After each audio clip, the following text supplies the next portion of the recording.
कहानियों की दुनिया में आपका स्वागत है। आइए आज सुनते हैं मुंशी प्रेमचंद की लिखी कहानी नमक का दरोगा। जब नमक का नया विभाग बना और ईश्वर प्रदत्त वस्तु के व्यवहार करने का निषेध हो गया तो लोग चोरी छिपे इसका व्यापार करने लगे। अनेक प्रकार के छल प्रपंचों का सूत्रपात हुआ।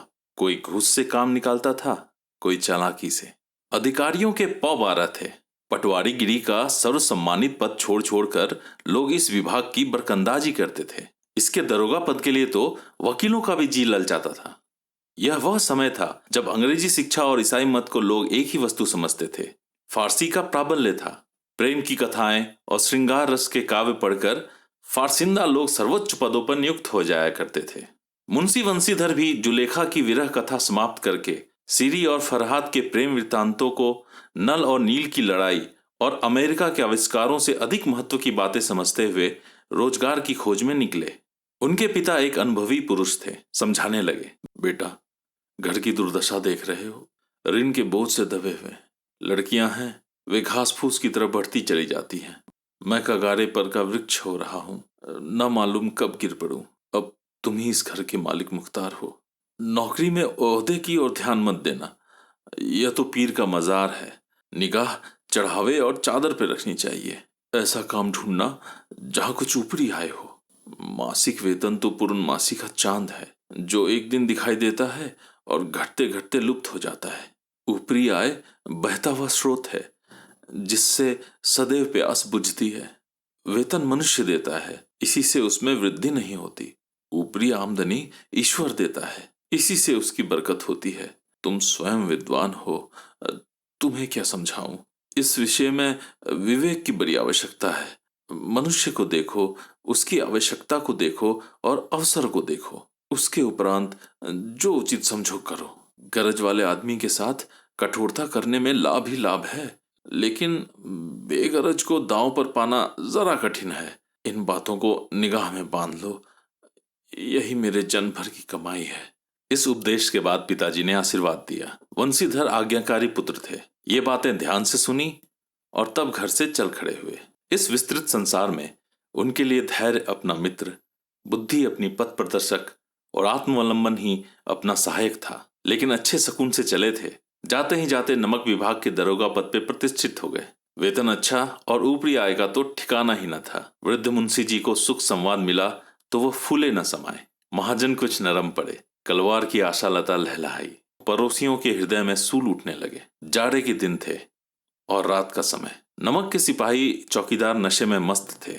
मुंशी वंशीधर को यहाँ आए अभी 6 महीनों से अधिक न हुए थे, लेकिन इस थोड़े समय में ही उन्होंने अपने कार्यकुशलता और उत्तम आचार से अफसरों को मोहित कर लिया था। अफसर लोग उन पे बहुत विश्वास करने लगे। नमक के दफ्तर से 1 मील पूर्व की ओर जमुना बहती थी।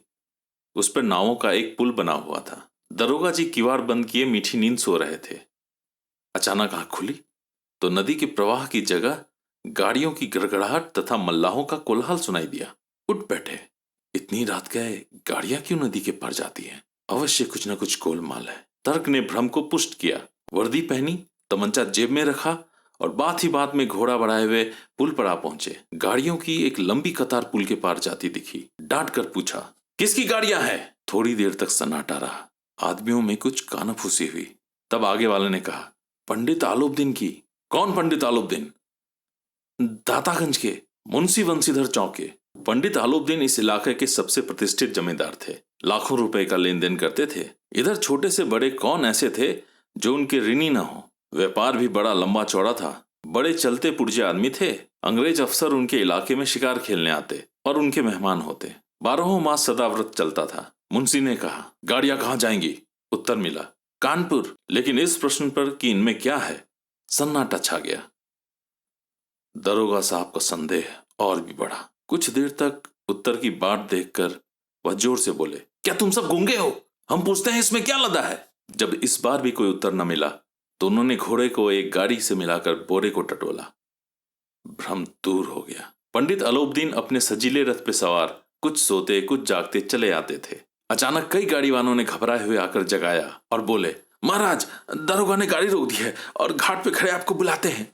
पंडित आलोपदीन का लक्ष्मी जी पे अखंड विश्वास था। वह कहा करते थे कि संसार का तो कहना ही क्या, स्वर्ग में भी लक्ष्मी जी का ही राज्य है। उनका यह कहना यथार्थ ही था। न्याय और नीति सब लक्ष्मी के ही खिलौने हैं, इन्हें वह जैसे चाहती है नचाती है। लेटे लेटे ही गर्व से बोले, चलो हम आते हैं। यह कहकर पंडित जी ने बड़ी निश्चिंता से पान के बीड़े लगाकर खाए, फिर लिहाफ ओढ़े हुए दरोगा के पास आकर बोले, बाबूजी आशीर्वाद। कहिए, हमसे ऐसा कौन सा अपराध हुआ कि गाड़ियां ही रोक दी गई? हम ब्राह्मणों पे तो आपकी कृपा दृष्टि रहनी चाहिए। वंशीधर रुखाई से बोले, सरकारी हुक्म। पंडित आलुद्दीन ने हंसकर कहा, हम सरकारी हुक्म को नहीं जानते और न सरकार को। हमारे सरकार तो आप ही हैं।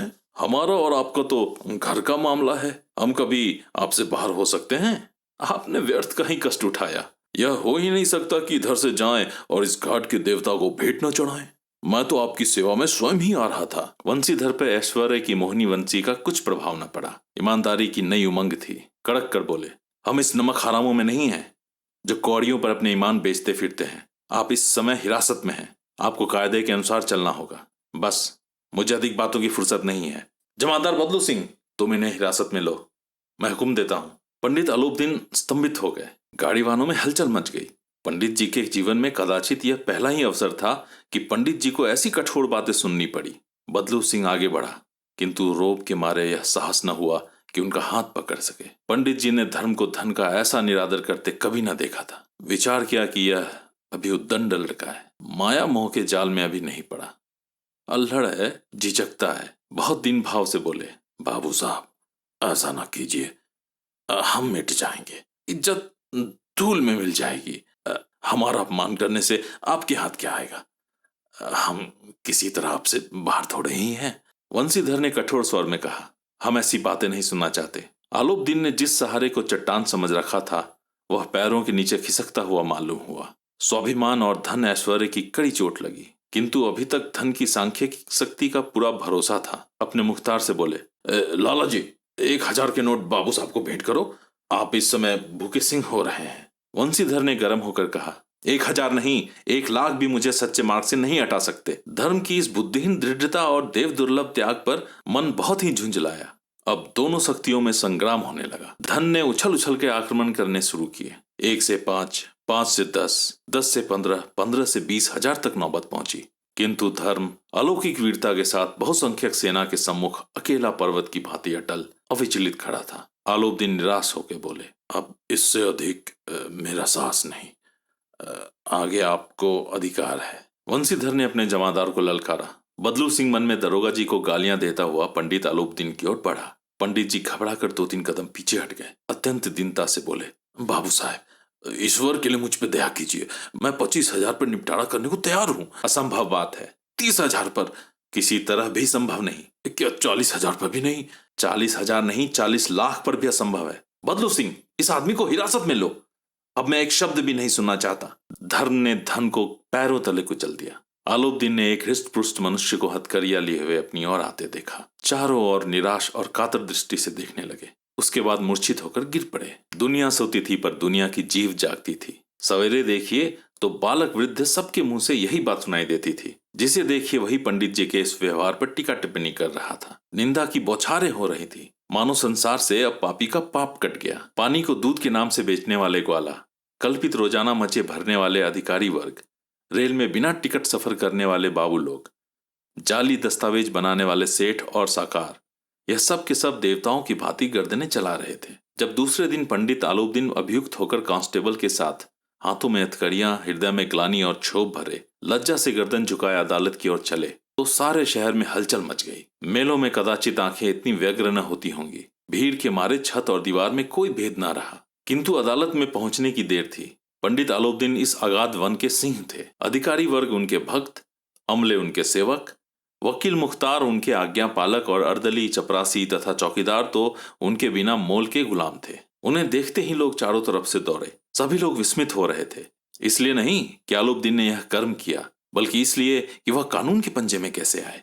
ऐसा मनुष्य जिसके पास असाध्य साधन करने वाला धन और अनन्य वाचालता हो, वह क्यों कानून के पंजे में आए? प्रत्येक मनुष्य उनसे सहानुभूति प्रकट करता था। बड़ी तत्परता से इस आक्रमण को रोकने के लिए निमित्त वकीलों की एक सेना तैयार की गई।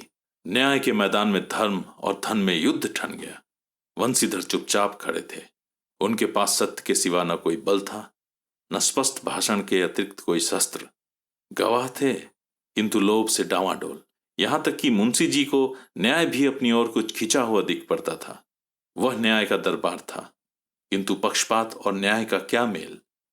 जहां पक्षपात हो वहां न्याय की कल्पना नहीं की जा सकती। मुकदमा शीघ्र ही समाप्त हो गया। डिप्टी मजिस्ट्रेट ने अपने तजवीज में लिखा, पंडित अलोपदीन के विरुद्ध दिए गए प्रमाण निर्मूल और भ्रमात्मक हैं। वह एक बड़े आदमी हैं। यह बात कल्पना के बाहर है कि उन्होंने थोड़े लाभ के लिए ऐसा दुस्साहस किया हो। यद्यपि नमक के दरोगा मुंशी वंशीधर का अधिक दोष नहीं है, लेकिन यह बड़े खेद की बात है कि उसकी उद्दंडता और विचारहीनता के कारण एक भले मनुष्य को कष्ट झेलना पड़ा। हम प्रसन्न हैं कि वह अपने काज में सजग और सचेत रहता है, किंतु नमक के मुकदमे से बढ़ी हुई नमक से हलाली ने उसके विवेक और बुद्धि को भ्रष्ट कर दिया। भविष्य में उसे होशियार रहना चाहिए। वकीलों ने यह फैसला सुना और उछल पड़े। पंडित अलोपदीन मुस्कुराते हुए बाहर निकले। स्वजन बांधवों ने रुपए की लूट की। उदारता का सागर उमड़ पड़ा। उसकी लहरों ने अदालत की नींव तक हिला दी। जब वंशीधर बाहर निकले तो चारों ओर उनके ऊपर व्यंग बाणों की वर्षा होने लगी। चपरासियों ने झुक झुक कर सलाम किए, किंतु इस समय एक कटु वाक्य, एक एक संकेत उनके गोअग्नि को प्रज्वलित कर रहा था। कदाचित इस मुकदमे में सफल होकर वह इस तरह करते हुए न चलते। आज उन्हें संसार का एक खेदजनक विचित्र अनुभव हुआ। न्याय और विद्वता, लंबी चौड़ी उपाधियां, बड़ी बड़ी दाढ़ियां, ढीले चौगे एक भी सच्चे आदर के पात्र नहीं है। वंशीधर ने धन से बैर मोल लिया था। उसका मूल्य चुकाना अनिवार्य था। कठिनता से एक सप्ताह बीता होगा कि मोतल्ली का परवाना आ गया। कार्य प्रयाणता का दंड मिला। बेचारे टूटे हृदय, शोक और खेद से व्यथित होकर घर को चले। बूढ़े मुंशी जी तो पहले से ही कुटबुड़ा रहे थे। चलते चलते तो इस लड़के को समझाया था, लेकिन इसने एक न सुनी। सब मनमानी करता है। हम तो कलवार और कसाई के तकादे से हैं। बुढ़ापे में भगत बनकर बैठे और वहां बस वही सुखी तनख्वाह। हमने भी तो नौकरी की है और कोई ओहदेदार नहीं थे, लेकिन काम किया, दिल खोलकर काम किया। और आप ईमानदार बनने चले हैं। घर में चाहे अंधेरा हो, मस्जिद में अवश्य दिया जलाएंगे। खेद है ऐसी समझ पर। पढ़ना लिखना सब अकारथ गया। इसके थोड़े ही दिनों बाद जब मुंशी वंशीधर इस दुरावस्था में घर पहुंचे और बूढ़े पिताजी ने समाचार सुना तो सिर पीट लिया। बोले, जी चाहता है कि तुम्हारा और अपना सिर फोड़ लूं। बहुत देर तक पछता पछता कर हाथ मलते रहे। क्रोध में कुछ कठोर बातें भी कहीं, और यदि वंशीधर वहां से टल न जाता तो अवश्य ही यह क्रोध विकट रूप धारण कर लेता। वृद्ध माता को भी दुख हुआ। जगन्नाथ और रामेश्वर यात्रा की कामनाएं मिट्टी में मिल गईं। पत्नी ने कई दिनों तक सीधे मुंह बात तक नहीं की। इसी प्रकार एक सप्ताह बीत गया। सांध्य का समय था। बूढ़े मुंशी जी बैठे बैठे राम नाम की माला जप रहे थे। इसी समय उनके द्वार पर सजा हुआ रथ आके रुका। हरे और गुलाबी पर्दे, पचहिए बैलों की जोड़ी, उनकी गर्दन में नीली धागे, सिंह पीतल से जड़े हुए। कई नौकर लाठियां कंधों पर रखे साथ थे। मुंशी जी अगवानी को दौड़े तो देखा पंडित अलोपदीन है। झुककर दंडवत की और ललो चप्पो की बातें करने लगे। हमारा भाग्य उदय हुआ जो आपके चरण इस द्वार पे आए। आप तो हमारे पूज्य देवता हैं। आपको कौन सा मुख दिखावे। मुख में तो कालिख लगी हुई है, किंतु क्या करें, लड़का भागा कपूत है। नहीं तो आपसे क्या मुंह छिपाना पड़ता। ईश्वर निसंतान चाहे रखे, पर ऐसी संतान न दे। आलोपदीन ने कहा, नहीं भाई साहब, ऐसा ना कहिए। मुंशी जी ने चकित होकर कहा, ऐसी संतान को और क्या कहूं। आलोपदीन ने वात्सल्यपूर्ण स्वर में कहा, कुल तिलक और पुरखों की कीर्ति उज्जवल करने वाले संसार में ऐसे कितने धर्मपरायण पुरुष हैं जो धर्म पर अपना सब कुछ अर्पण कर सकें। पंडित आलोपदीन ने वंशीधर से कहा, दरोगा जी, इसे खुशामद न समझिए। खुशामद करने के लिए मुझे इतना कष्ट उठाने की जरूरत न थी। उस रात को आपने अपने अधिकार बल से हमें हिरासत में लिया था, किंतु आज मैं स्वेच्छा से आपकी हिरासत में आया हूं। मैंने हजारों रईस और अमीर देखे, हजारों उच्च पदाधिकारियों से काम पड़ा, किंतु परास्त किया तो आपने। मैंने सबको अपना और अपने धन का गुलाम बनाकर छोड़ दिया। मुझे आज्ञा दीजिए, आपसे कुछ विनय करूं। वंशीधर ने आलोपदीन को आते देखा तो उठकर सत्कार किया, किंतु स्वाभिमान सहित। समझ गए कि यह महाशय मुझे लज्जित करने और जलाने आए हैं। क्षमा प्रार्थना की चेष्टा नहीं की, वरन उन्हें अपने पिता की यह ठकुर सुहाती की बात असह्य सी प्रतीत हुई। पर पंडित जी की बातें सुनी तो मन की मैल मिट गई। पंडित जी की ओर उड़ती हुई दृष्टि से देखा। सद्भाव झलक रहा था। गर्व ने अब लज्जा के सामने सिर झुका लिया। शर्माते हुए बोले, ये आपकी उदारता है जो ऐसा कहते हैं। मुझसे जो कुछ अभिनय हुई है इसे क्षमा कीजिए। मैं धर्म की बेड़ी में जकड़ा हुआ था। नहीं तो वैसे मैं आपका दास हूं। जो आज्ञा होगी वह मेरे सिर माथे पर। आलूबदीन ने विनीत भाव से कहा, नदी तट पे आपने मेरी प्रार्थना नहीं स्वीकारी थी, किंतु आज स्वीकार करनी पड़ेगी। वंशीधर बोले, मैं किस योग्य हूं, किंतु जो कुछ सेवा मुझसे हो सकती है उसमें त्रुटि न होगी। आलोपीदीन ने एक स्टाम्प लगा हुआ पत्र निकाला और उसे वंशीधर के सामने रखकर बोले, इस पद को स्वीकार कीजिए और अपने हस्ताक्षर कर दीजिए। मैं ब्राह्मण हूं। जब तक यह सवाल पूरा न कीजिएगा द्वार से न हटूंगा। मुंशी वंशीधर ने इस कागज को पढ़ा तो कृतज्ञता से आंखों में आंसू भर आए।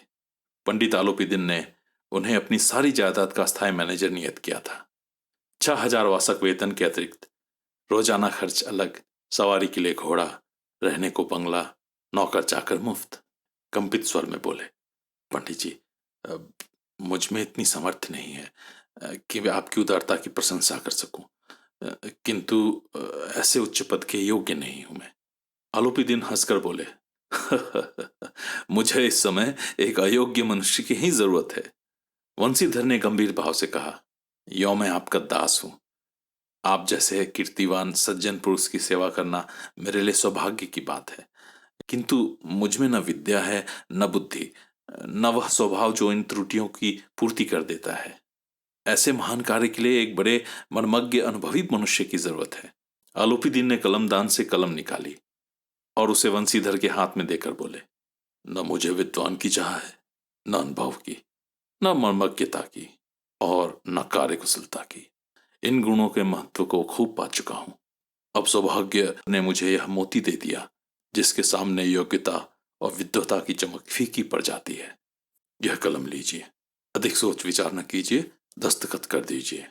परमात्मा से यही प्रार्थना है कि वह आपको सदैव वही नदी किनारे वाला बेमुरवत, उद्दंड, कठोर परंतु धर्मनिष्ठ दरोगा बनाए रखे। वंशीधर की आंखें टपटपाई। हृदय के संकुचित पात्र में इतना एहसान न समा सका। एक बार फिर पंडित जी की ओर भक्ति और श्रद्धा की दृष्टि से देखा और कांपते हुए हाथों से मैनेजरी के कागज पर हस्ताक्षर कर दिए। आलोपदीन ने प्रफुल्लित होकर उन्हें गले लगा लिया। यह थी मुंशी प्रेमचंद की कहानी नमक का दरोगा। अगर आपके पास मेरे लिए कोई सुझाव हो तो कमेंट करके बताएं, और ये कहानी पसंद आई हो तो इसे लाइक, शेयर और सब्सक्राइब जरूर करें। धन्यवाद।